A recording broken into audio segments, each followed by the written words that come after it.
Құрметті әріптестер, бүгінгі сіздермен өткізген отырған шеберлік сабағының тақырыбы жасанды интеллект мұғалім көмекшісі ретінде тапсырма генерациясы мен цифрлық бағалау тәсілдері. Мақсаты мұғалімдерді жасанды интеллект құралдарымен таныстырып, оларды оқу процесінде тиімді пайдалану жолдарын үйрету, мұғалімнің жұмысын жеңілдететін, оқушылардың қызығушылығын арттыратын және білім сапасын көтеретін жасанды интеллект мүмкіндіктерін көрсету.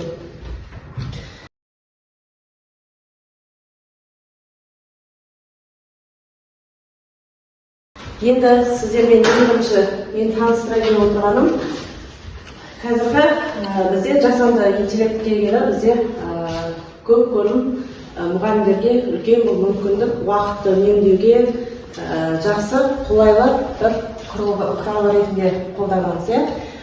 Қазір ұбт-ға оқушы дайындаймыз. 9 класстарды жаңағы мемлекеттік емтиханға дайындаймыз 9 пен 11 берді. Сол кезде тапсырма орындаған кезде балаға тапсырма беру үшін біз осыған дейін тапсырманы өзіміз дайындайтынбыз. Жаңағы оқушыға тапсырма дайындау, деңгей бойынша дайындау, тақырыптар бойынша, бөлімдер бойынша дайындайтынбыз. Оған біздің бірталай уақытымыз кететін. Енді қазіргі бізде осы жасанды интеллекттің көмегімен сіздерге оңай, тез және тиімді бір әдіс тәсілін көрсеткім келеді. Оқушыны ұбт-ға жүйелі дайындау, интерактивті әдістер қолдану жолдары. Бұл жерде біз ең бірінші неме істейміз? Біздің қолданатын бұл жерде ChatGPT, бәріміз қазір қолданып жүрген, көпшілігіміз қолданып жүрміз ChatGPT. Бұл жерде негізінде қазір сұрақ береміз, жауап аламыз, солай. Ал қазір бізде осы ChatGPT-ді ашатын болсаңыздар, мына жерде исследуйте ChatGPT деген бір батырма бар. Соны басатын болса, бізде жаңағы бұған дейін құрылған, ChatGPT-дің өзі құрастырушылар құрған ассистенттер бар. Яғни фото дайындау, бейнені қию, жаңағы слайд дайындау деген сияқты ассистент бар. Енді осы жердегі батырманы басамыз, ассистент жасау үшін осы исследуйте ChatGPT батырмасын басамыз. Бұл бөлім бірақ бір айта кететіні, бұл жаңағы ChatGPT-дің ақылы версиясында жұмыс жасайды. Жаңағы ақысыз тегін қолданыстағы ChatGPT-да мына создай батырмасы жұмыс жасамайды. Оны жасау үшін біз жаңағы ақылы түрін алуымыз керек. Бір айға $20 екен. Осы создай батырмасын басамыз. Сол кезде бізге мынандай терезе шығар құралдар. Бұл жерде енді біз неме істейміз? Ең бірінші өзіміздің жаңағы ассистентімізге тақырып береміз. Мысалы, мен алдым жаңағы пәннің атын жазып, кез келген пән. Мысалы, мен информатика пәні бойынша ұбт тапсырмаларды алдым. Одан кейін описание деген жерде жаңағы қысқаша ассистентке тапсырма береміз. Яғни ассистент не істеу керек? Менің жағдайымда мен жаңағы ұбт-ға өзі не бар ғой, специфика бар ғой оқушыларға. Сол спецификаны осы жерге қойдым. Мына жерде қазір көрсетейін жағында. Сол документті қыстырдым, құжатты. Одан кейін ассистентке тапсырма бердім. Мына жерде мысалы ең бірінші жаңағы ашылған кезде оқушымен амандасып, ұбт спецификасын шығарып, жаңағы оқушы қандай бөлім таңдайтынын сұрағаннан кейін сол бойынша тапсырма бердім. Ең бірінші жеңіл тапсырмадан баста, содан ақырындап күрделіге көше бердім. Және де бір тапсырманы орындағаннан кейін сол тапсырмаға түсініктеме берген. Оқушы қателессе, қай жерде қателесті, неге қателесті, сол бойынша түсініктеме беріп кеттім, жазып кеттім. Саған осы информатика пәні бойынша мынандай бөлімдер бар. Осы бөлімнің қайсысын таңдайсың дейді. Оқушы бір бөлім таңдағаннан кейін жаңағы біздің ассистентіміз өзі автоматты түрде ұбт-дағыдай тапсырманы құрастырып береді. Тест түрінде бірнеше жауапты болуы мүмкін. Немесе жаңа контекстік тапсырмалар болуы мүмкін. Сол тапсырмалардың бәрін жасап береді. Сонда біздің барлық жасайтын жұмысымыз тек ассистенттермен. Ары қарай ассистент оқушымен жұмыс жасай береді. Бұл жерге жаңа ұбт спецификасын жүктедім. Және құрым батырмасын басым. Менің бар ойлаған тапсырмам осы ғана. Берген ассистентке берген тапсырмам осы ғана.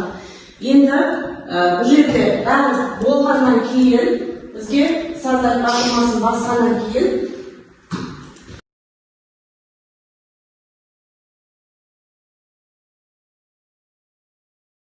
мүмкіндігімен таныстырғым келіп тұр.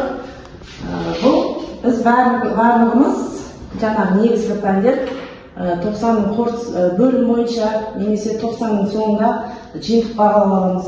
Ол тапсырманы біз дайын тапсырманы алуға болмайды бізге. Өзіміз құрастыруымыз керек. Сол кезде біз оған құрастыру үшін бірталай уақытымыз кетеді. Одан кейін оны әрбір балаға шығару үшін бет кетеді. Одан кейін ол тапсырманы алғаннан кейін ол оқушылардың жауабын жаңағы тексеру үшін бірнеше уақыт, көптеген уақытымыз кетеді. Кейде үлгермей жатамыз, шындықта.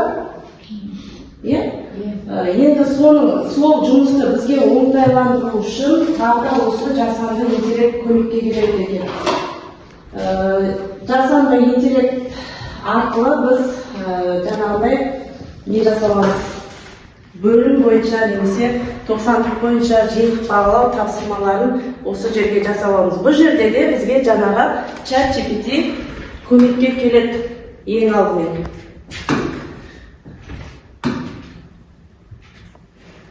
Кітаптың электронды нұсқасы бар, PDF форматындағы электронды нұсқа.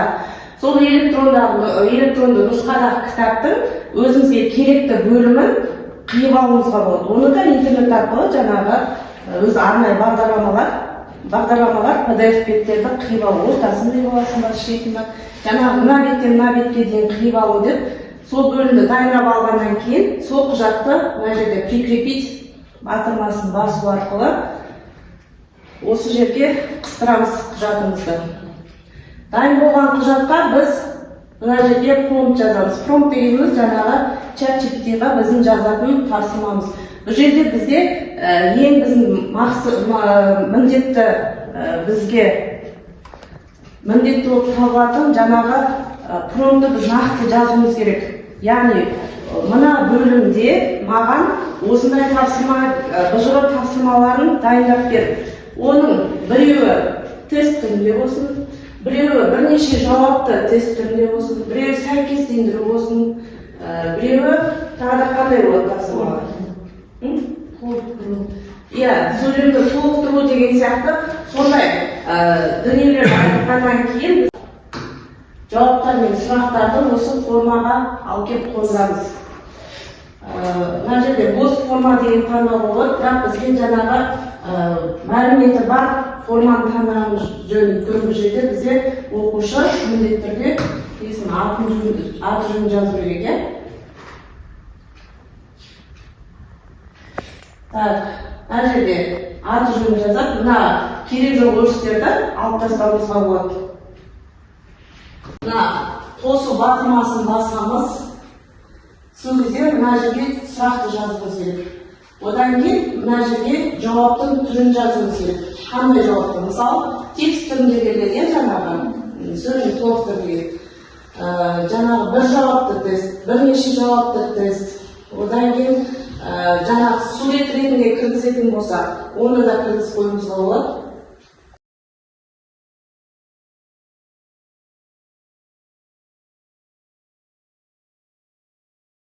Тапсырма осы ChatGPT-ді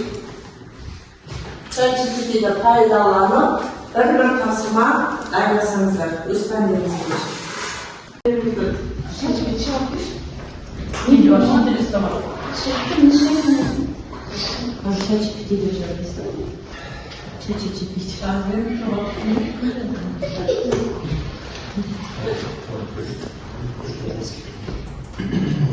Өз пәндеріңіз бойынша бір сұрақ дайындаңыздар. Тест сұрағы бола ма? сөйлемді толықтыр дейсіздер ма? Мына жерге сұраныс жазайық.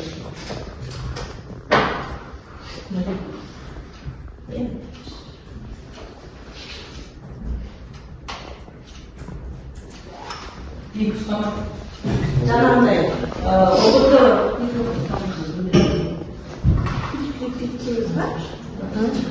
ұбт тапсырмаларын осымен дайындап алсаңыздар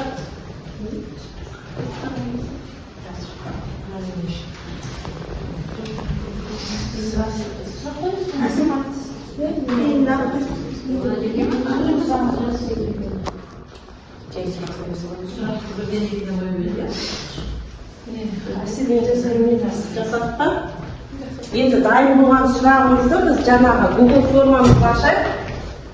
Тура жаңағы не сияқты жасайық.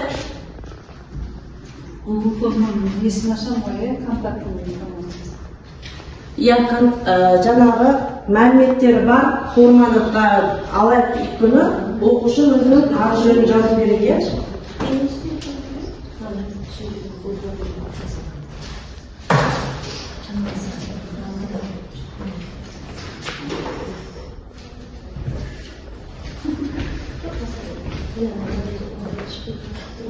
Енді мынадағы сұрақты мынаған көшіруіміз керек.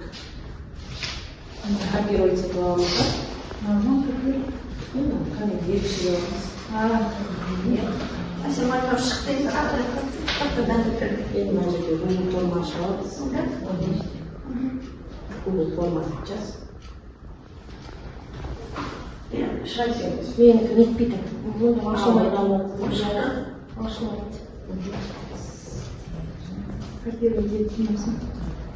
Енді жаңағы Google формаға бар.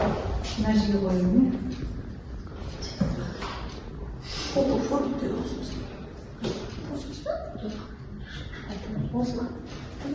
Мына жерге мынаны басылып қой, мына артынан басылып қандай сұрақтың қандай тапсырманың қандай түрін екенін таңдауымызға болады.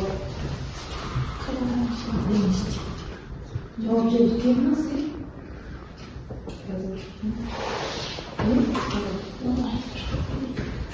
Сіздермен бірге мен де жасап отырайын мына жерде, не? Жауабын берді естейді. Сұрақты көшіріп ал, жаңағы Google формада сұрақ жазатын орындары көреміз. Ана көшіріп аламыз, ерекше аламыз да.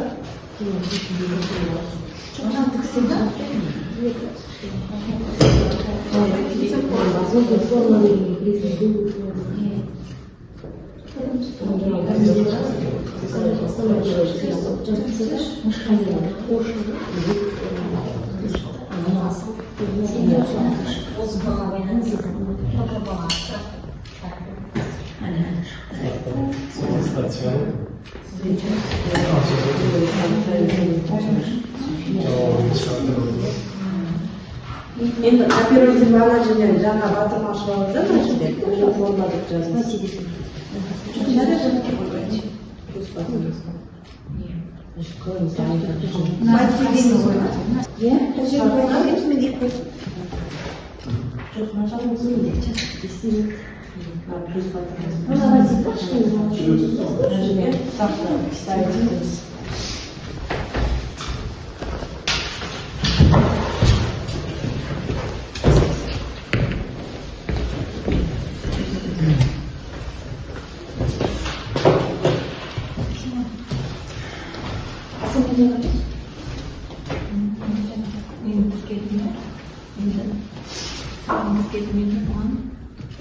Жауаптарын копировать етіп мына жерден қандай тапсырма екенін осы жерден таңдап аламыз. Бір жауапты ма, бір сендер еще қазақ тілінде айтылым бойынша дегендер бар ғой. Соған жаңағы текстті таңдап аламыз.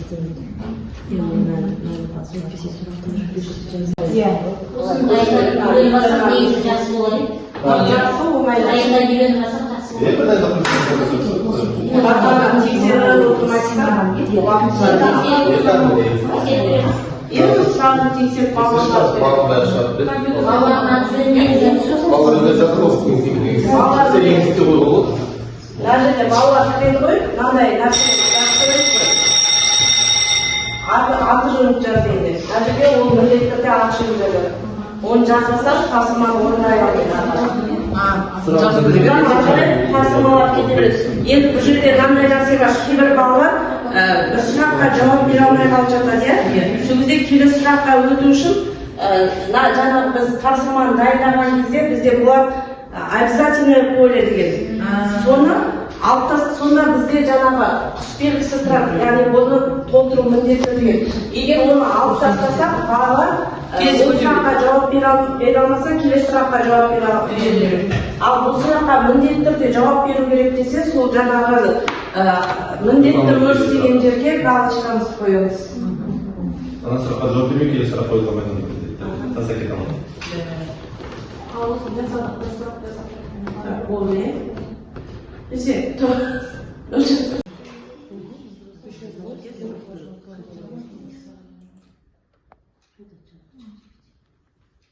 мына жерге аны жеке, бұны жеке.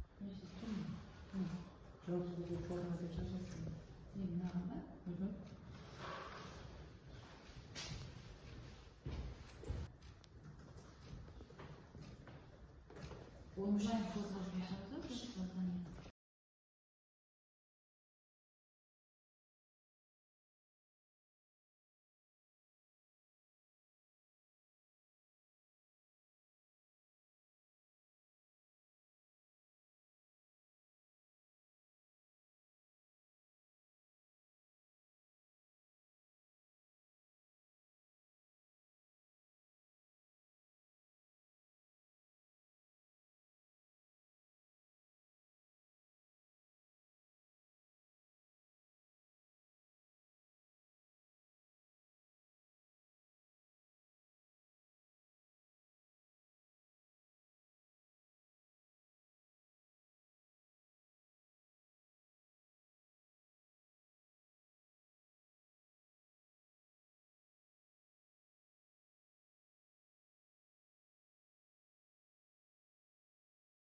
Ал енді әріптестер, осымен бүгінгі шеберлік сабағымыз соңына жетті.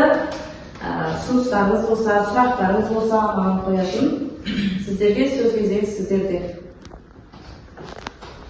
Мен бір сөз айтамын. Сен оған көп рахмет, көп мәлімет алдық. Енді маған бір ой келіп тұр. Осы жасанды интеллектті пайдалана отырып, мұғалімге әдістеме құрал жасауға болады екен. Сондай бір ой келді.